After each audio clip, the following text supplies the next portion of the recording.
Welcome to Module 5, Practical Application and Zone-Specific Procedures. Let's start with where we are. Over the last 4 modules, we've built something real. We know why HACCP exists, we know the hazards we're up against, we've mastered the 7-step process, and we know how to monitor, verify, and document our work. Now comes the part where all of that knowledge meets the real world. In this module, we're going to walk through an actual food production facility, zone by zone, and see exactly how everything we've learned gets applied in practice. This is where the theory becomes your daily reality.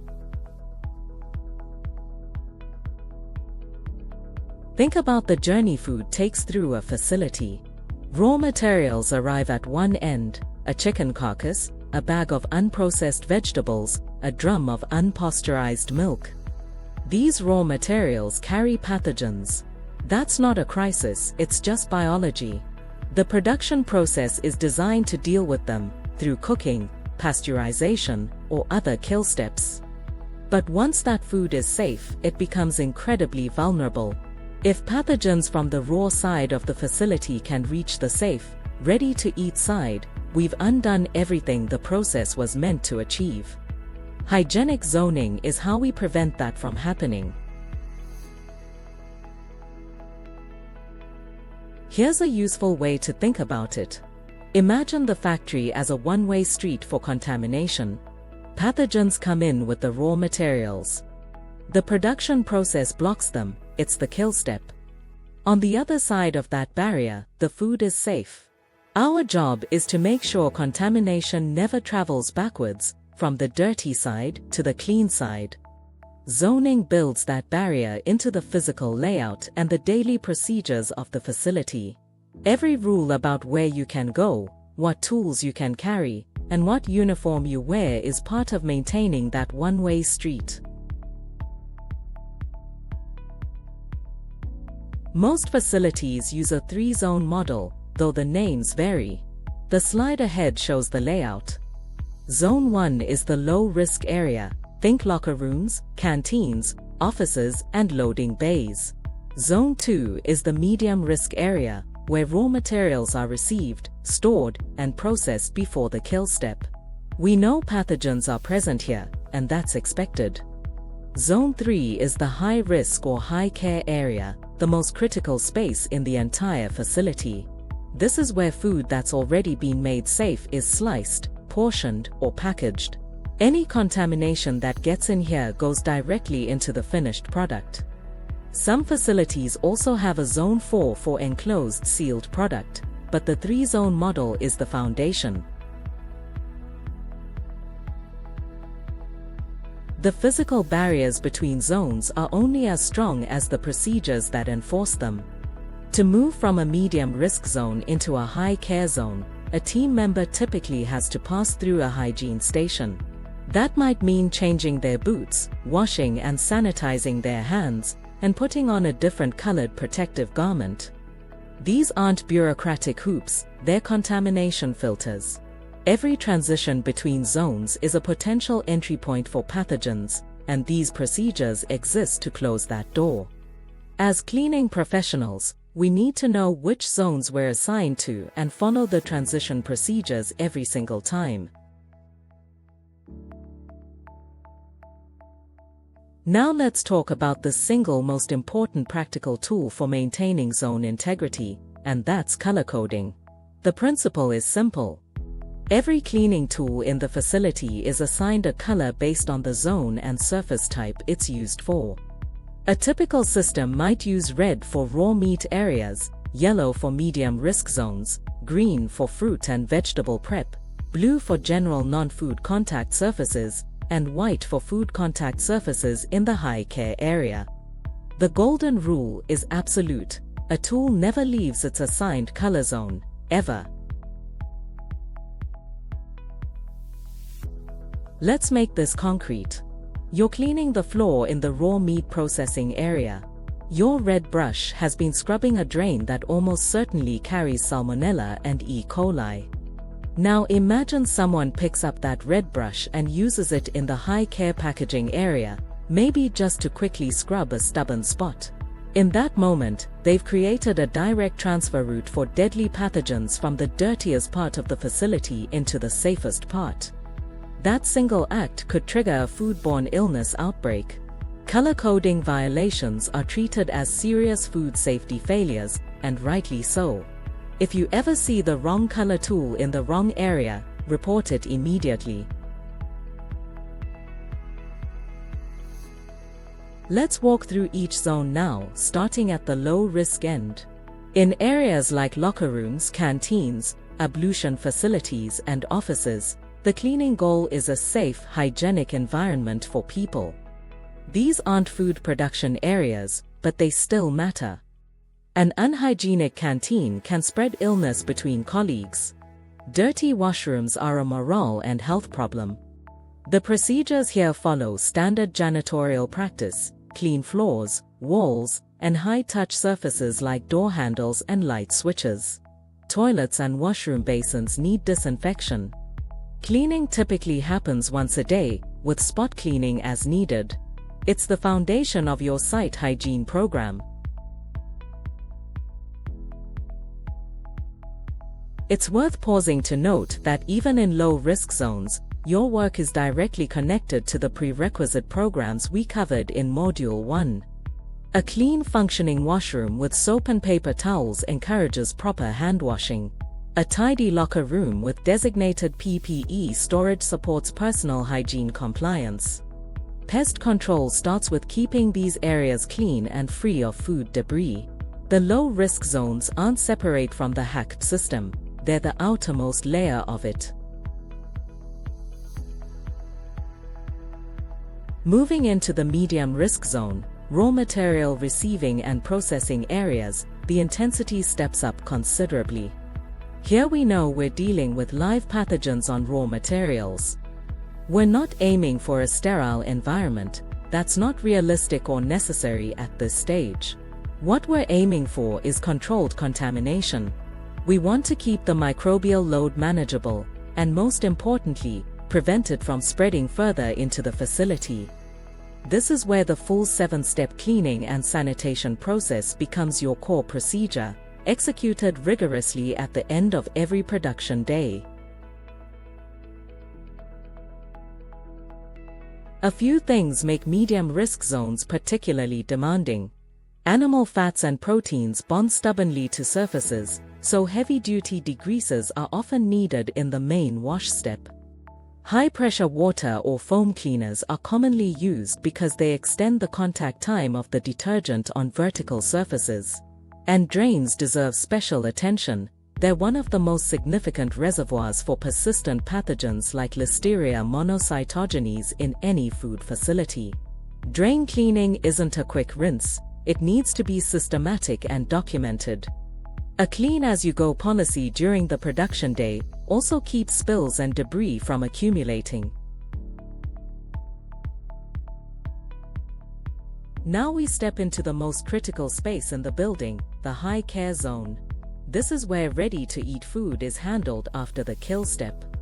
Slicing, portioning, assembling, packaging. The food here will not be cooked again. Any contamination that gets onto it at this stage goes straight to the consumer. So the goal shifts entirely.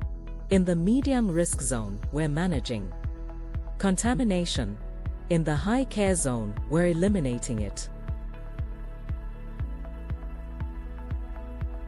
The 7-step process is performed here with an intensity and level of detail that goes beyond any other area. Equipment is often fully disassembled so that every internal surface, gasket, and crevice can be reached. High-pressure hoses may actually be restricted in some high-care zones. The mist they create can aerosolize bacteria and spread them through the air, which is the last thing we want. Manual, detailed cleaning takes its place. Verification activities, ATP testing, and microbiological swabbing are most frequent here. Access to the zone is tightly controlled. And cleaning may happen more than once per shift if there's a product changeover or a contamination risk. There's one pathogen that deserves special mention in the high-care environment, and that's Listeria monocytogenes. We touched on it in Module 2, but it's particularly relevant here. Unlike most pathogens, Listeria can grow at refrigeration temperatures. It loves the cool, wet conditions of a ready-to-eat processing area. It establishes itself in floor cracks, drains, and the joints of equipment, and then, if cleaning is not thorough, it recontaminates the food contact surfaces we've just cleaned. This is why eliminating moisture in the drying step is so critical in high-care zones. A dry surface doesn't just look better, it denies Listeria the conditions it needs to survive. In many modern facilities, some of the cleaning is automated. Cleaning in place, or CHIP, is used for enclosed equipment like tanks, pipelines, and heat exchangers. Instead of dismantling these complex systems every day, the CHIP process automatically circulates the detergent solution, rinse water, and sanitizer through them in sequence. It's efficient and reduces the risk of human error. Your role in a CHIP cycle is to initiate and monitor it, checking that the temperatures, flow rates, and chemical concentrations are within the required parameters, and to document that the cycle completed successfully. You're also responsible for the external cleaning of the CHIP equipment itself. Cleaning out of place, COP, works on a similar principle but for smaller, removable equipment parts. Think of it as an industrial-grade dishwasher. Conveyor belt sections, cutting blades, trays, and other disassembled components are loaded into a wash tank that circulates the cleaning solution around them. Your role involves properly disassembling the equipment before the cycle, loading the parts correctly so the solution can reach every surface, running the cycle, and then reassembling the equipment correctly afterwards. That last step matters. Incorrect reassembly can create new harborage points for contamination. Always reassemble according to the documented procedure.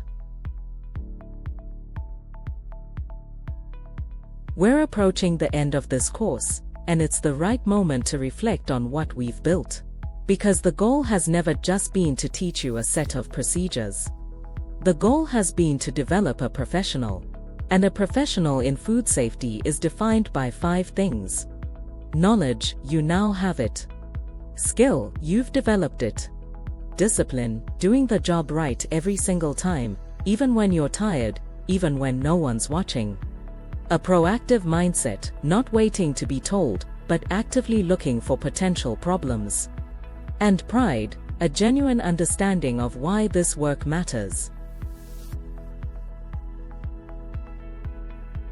No one in a food facility works in isolation. The production team makes the food. The quality assurance team monitors and verifies the whole process. The maintenance team keeps the equipment running. Management provides the resources and the leadership. But all of them depend on the sanitation team. The production team cannot make safe food on contaminated equipment. The QA team cannot generate good verification results if the cleaning isn't done correctly. Your work is the foundation that every other team stands on. A food safety culture only works when everyone respects each other's role and communicates openly. You're not support staff, you're essential infrastructure. There's one more thing worth carrying with you from this course. The people who eat the food that comes out of your facility, you'll never meet most of them. But they're real. They're families sitting down for a meal. They're children. They're elderly people whose immune systems are no longer what they were. They're pregnant women. Every time you follow the 7 steps correctly, every time you maintain your color-coding discipline, every time you complete your records accurately, you are breaking a potential chain of infection for people who will never know your name, but are nonetheless depending on your professionalism. That is the scale of what you're doing. Let's bring it home. Hygienic zoning divides the facility into areas based on risk, and the goal is a one-way street where contamination can never travel from the dirty side to the clean side. Color coding is an absolute rule, not a guideline. A tool never leaves its assigned zone, full stop. The intensity of cleaning increases as the risk level increases. Control is the goal in low and medium risk zones. Elimination is the goal in high care zones. CHIP and COP systems automate parts of the process, but your monitoring and documentation role remains just as critical. And above all, you are a professional. That brings us to the end of the course. You've covered HACCP from its origins on a NASA space mission, all the way through to the practical realities of cleaning a high-care ready-to-eat zone. You know your hazards, you know your process, you know how to verify and document your work, and you know how the zones of a food facility fit together. What comes next is the assessment, a chance to demonstrate that knowledge and receive your certification. After that, take what you've learned back to your facility. Apply it with discipline and with pride. The work you do protects lives. That's worth doing well, every single shift.